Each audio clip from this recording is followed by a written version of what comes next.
अस्सलामुअलैकुम। कैसे हैं आप लोग? सब खैरियत से? उम्मीद करता हूँ आप लोग सब खैरियत से होंगे। मेरे सारे बच्चे pre medical, pre engineering, computer science के जो लोग इस वक्त सेकेंड ईयर की तैयारियों में मसरूफ़ हैं। सेकेंड ईयर जो आपका चल रहा है वो इस वक्त यूँ समझ लें सितंबर की आज 12 तारीख़ है और बहुत जल्दी से ये दिन गुजर जाएंगे और जल्दी जल्दी आपको कोर्स ख़त्म करना है। चैप्टर 7 हम 7.6 पर हैं और इसके बाद हम इसके बाद 7.7 और 7.8 इंशाल्लाह लास्ट में करवाएंगे। मैं चला जाऊंगा 2.3 पर, लिमिट्स एंड फंक्शन वाले चैप्टर्स पर, ठीक है, क्योंकि जो जो इम्पॉर्टेंट होता जाएगा ना इस साल के एतबार से, तो मैंने कोशिश की है कि मैं उस लिहाज से आप लोग को लेके चलूँ। आज बहरहाल 7.6 की एक और सॉल्व एग्जाम्पल लेकर आपके पास आ गए हैं और उसका नाम है एग्जाम्पल नंबर 2। किताब की यानी टेक्स्ट बुक की सॉल्व एग्जाम्पल है और इसमें आप एक नई चीज़ सीखेंगे कि पॉइंट ऑफ कॉन्ग्रुएंसी से यानी आपको निकालनी होगी एक कांस्टेंट वेरिएबल की वैल्यू कि वो कैसे निकालते हैं, ठीक है। तो बहुत आसान तरीके से कराएंगे, आराम आराम से करवाएंगे ताकि आपकी समझ शरीफ में आ जाए। एक्सरसाइज है जनाब सेकेंड ईयर मैथमेटिक्स में 7.6 example number 2, find the value of a constant है। सेकेंड ईयर में बहुत सारे कांस्टेंट आते हैं, ए, बी, वाई, के वगैरह वगैरह, ठीक है। When the lines are concurrent, concurrent का मतलब है ये तीनों लाइन, जो लाइंस है ना, L1, L2, L3, ये किसी एक पॉइंट से गुजरती हैं, यानी इसमें एक पॉइंट कॉमन है। L1 क्या आपके पास 2x + y - 1 = 0। L2 क्या आपके पास ax, देखिए ये a आ गया, आपको a मालूम करना है कि a क्या है। a is the coefficient of x, line 2 का, ये हमें मालूम करना है कि लाइन 2 यानी L2 का x का कोफिशिएंट a, उसकी वैल्यू क्या है, और एंड में आपको पता चलेगा उसकी वैल्यू क्या है, 4। ax + 2y - 2 = 0, 2x - 3y - 5 = 0। मैंने क्या किया, सोल्यूशन की हेडिंग दी, जो मेरे पास इक्वेशन गिवन थी उसको मैंने L1, L2, L3 कर दिया। L1 किसके बराबर है, 2x + y - 1 = 0। L2 किसके बराबर है, ax + 2y - 2 = 0। L3 किसके बराबर है, 2x - 3y - 5 = 0। अब ये चूँकि कॉन्क्यूरेंट हैं तो कॉन्क्यूरेंट का जो डिटर्मिनेंट की वैल्यू होती है ना, वो होती है किसके बराबर, 0 के। ये उसकी प्रॉपर्टी है, ओके। आप याद करें ज़रा, आपसे अपनी मेमोरी को रिकॉल करें, फर्स्ट ईयर की हमने डिटर्मिनेंट की कितनी प्रॉपर्टीज़ पढ़ाई थी, 8, ठीक है। Since L1, L2 and L3 are concurrent, therefore mod A, यानी इसका डिटर्मिनेंट A की जो वैल्यू होगी वो किसके बराबर होगी, 0 के बराबर होगी।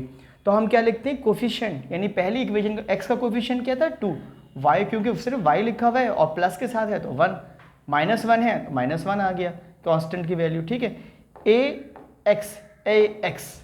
ax का मतलब क्या है, आपके पास यहाँ पर आ गया कोफिशिएंट a, तो आपने a लिख दिया, कोई नंबर होता तो आप वो लिख देते, और ये a ही हमारी पहेली है जिसको हमने बूझना है कि ये क्या है, ठीक।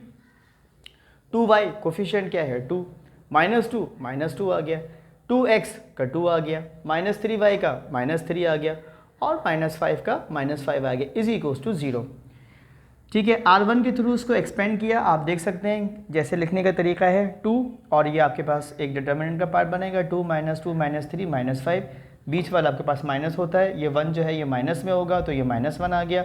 अब इसकी रॉ और इसका पूरा कॉलम छोड़ देंगे, जो बचेगा वो लिखेंगे a2 - 2 - 5, a2 - 2 - 5, तीसरा है -1, वो -1 में आ गया क्योंकि ये पॉजिटिव ही रहता है, पूरी रॉ चली गई, पूरा कॉलम चला गया, तो क्या बचा, a2 2 - 3, a2 2 - 3।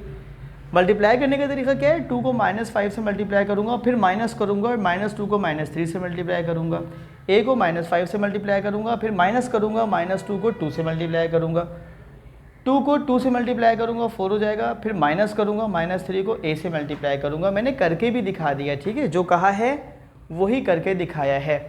अब क्या बन गया आपके पास, 2 - 10 - 6 - 1 इंटू -5a + 4 इंटू ये आपके पास है -1 इंटू -3a - 4 = 0।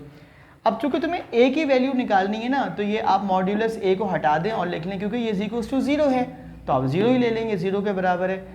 -10 और -6 -16 होता है, मल्टीप्लाई करूंगा 2 से तो 32 आ जाएगा माइनस का, ठीक है। इसका मतलब क्या है, इसको -1 से मल्टीप्लाई कर दें, साइन चेंज हो जाएगी, इसको -1 से मल्टीप्लाई कर दें, साइन चेंज हो जाएगी, ठीक है जी। अब क्या बचा मेरे पास, माइनस का 32 माइनस का आपके पास आ गया कितना, 4 प्लस का 4, तो -4 और +4 तो आसानी से हो जाएगा यहाँ पर कैंसिल, ठीक है, ये दोनों जब ऐड होंगे तो हो जाएगा 8a माइनस 32, ऐसे ही रहेगा। माइनस 32 को आप 3 को इस तरफ ले जाएं 32 को, तो ये बन जाएगा 32 इज इक्वल्स टू 8a। सही है जी। अब क्या हुआ, आपको निकालना था a, तो इससे कोई फ़र्क नहीं पड़ता, आप 8a को इधर लिखो 32 को इधर लिखो, कान ऐसे पकड़ो या वैसे पकड़ो। ठीक है जी। अब आपने a मालूम करना है ना, a is the coefficient of line number 2 के x का कोफिशिएंट था। 32 डिवाइडेड बाई 8 करूँगा, आपको पता है कि जब आप 32 को 8 से डिवाइड करेंगे तो आपके पास आंसर आ जाएगा 4। और इस तरह से आपने बड़ी आसानी से आज डिटर्मिनेंट के थ्रू एक कोफिशिएंट की वैल्यू निकालना सीख ली। उम्मीद करता हूँ आपको आज का सॉल्यूशन पसंद आया होगा। अब इंतज़ार कीजिए कि हम शुरू करवाएंगे लिमिट्स और फंक्शन। ठीक है, लिमिट्स एंड फंक्शन का ताल्लुक़ आपकी असल मैथमेटिक्स से है, यानी अगर सेकेंड ईयर का मैथ कहें तो ये शुरू ही इससे होगा, लिमिट्स एंड फंक्शन से। जिसको लिमिट्स एंड फंक्शन समझ में आएगा उसको डेरिवेटिव समझ में आएगा, जिसको डेरिवेटिव समझ में आएगा उसको एंटी डेरिवेटिव समझ में आएगा, जिसको एंटी डेरिवेटिव समझ में आएगा उसको सर्कल समझ में आएगा, जिसको सर्कल समझ में आएगा उसको हाइपरबोला समझ में आएगा, जिसको हाइपरबोला समझ में आएगा उसको पैराबोला समझ में आएगा, जिसको पैराबोला समझ में आ जाएगा उसको एलिप्स समझ में आ जाएगा, और जिसको ये सब कुछ समझ में आ जाएगा उसको कैलकुलस आ जाएगा, और जिसको कैलकुलस आ जाएगा वो सेकेंड ईयर का चैम्पियन बन जाएगा। अल्लाह हाफ़िज़।